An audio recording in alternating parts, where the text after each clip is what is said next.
come with paying them overtime and public holiday rates. I'm joined now by Nehawu's Western Cape Secretary, Baxolise Mali. Baxolise, thank you so much for your time this afternoon. Let's just start off with your initial reaction when you heard about this fire. Good afternoon to you, Tsaho, and the viewers at home. As now, when we were alerted of the fire, we were seriously shocked. We were shocked because the National Parliament is one of the national key points that we're very proud of, knowing that exactly the kind of work that is being done there. To us, it was a serious shock indeed. Now, of course, the issue then being the fact that Nehawu members who are in the protection services were not at work. Have you had any explanation from management as to why this is so? No, at this stage, management has not really given explanation, except with media bites that have been given to media houses.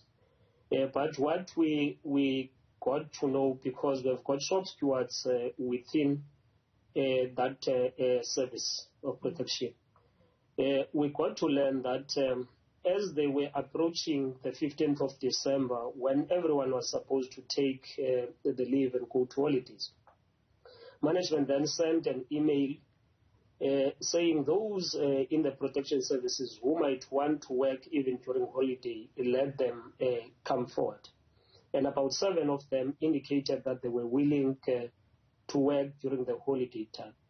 To their shock, then there was then a correspondence directed with the 7 to say, it's fine, you shall be working for us, but on the holidays you shall not be working, and on the weekends you shall not be working. As a result, on the 16th of December, the 25th of December, and the 1st of January, there were no protection services officials in Parliament. And this is then, of course, concerning because as we heard that this is a key point, as you've said yourself, so there was then obviously a security breach, and if your members were there, do you think this fire could have not happened at all?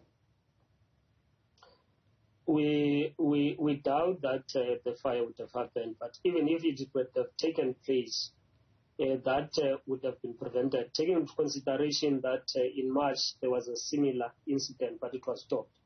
Because the role that protection services officers play in the National Parliament is quite different to the role played by SAPS. Because SAPS guards the precincts of the Parliament. So they don't even enter into offices and enter inside the buildings.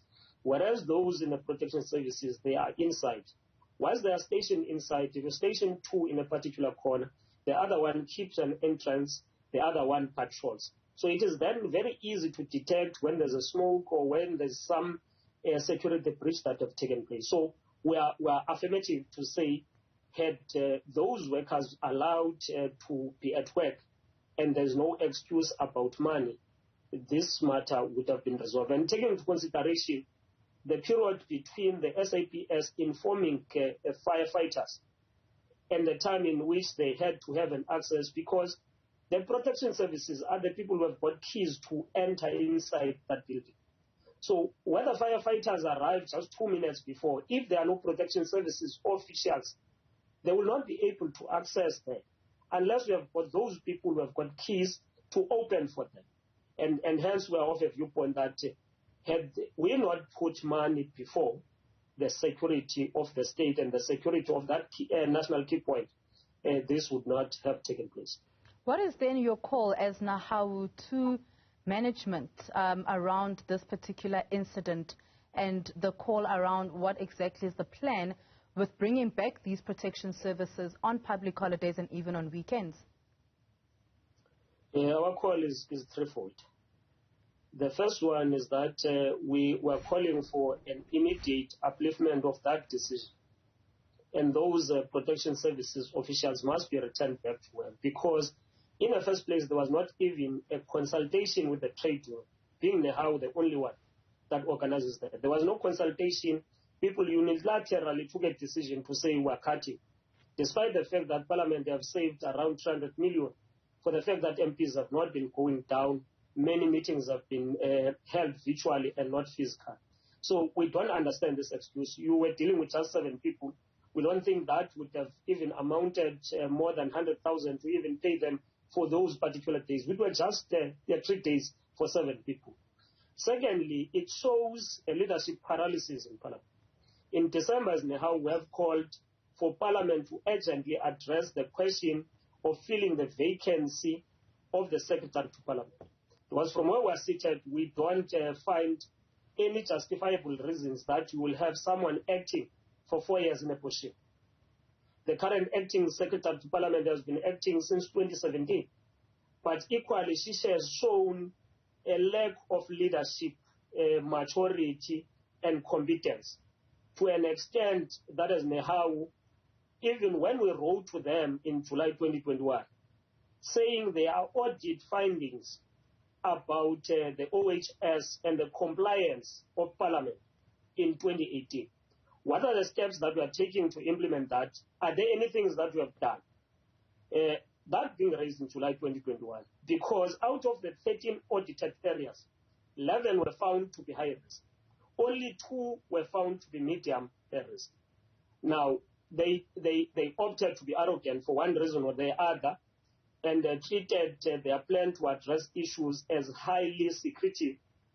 And lastly, we had raised an issue about a competency of management that is dealing with safety, health, and environment. Because in the first place, as Nehawu, we don't even believe that the person occupying that position have got even a national diploma, let alone the fact that what is required there is a postgraduate qualification or a bachelor degree. But it has shown that as a result of a lack of leadership in that particular parliament, many things would have happened. There's a security breach.